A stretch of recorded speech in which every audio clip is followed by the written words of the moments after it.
А я не понял. Я тоже что-то не догоняю. Какого хуя ты тут делаешь? Что вы делаете в моем холодильнике?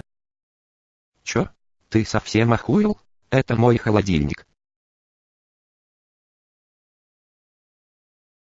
Вы хотите кушать? Ну да, пожрать пришел и чё? Пиздуй давай отсюда.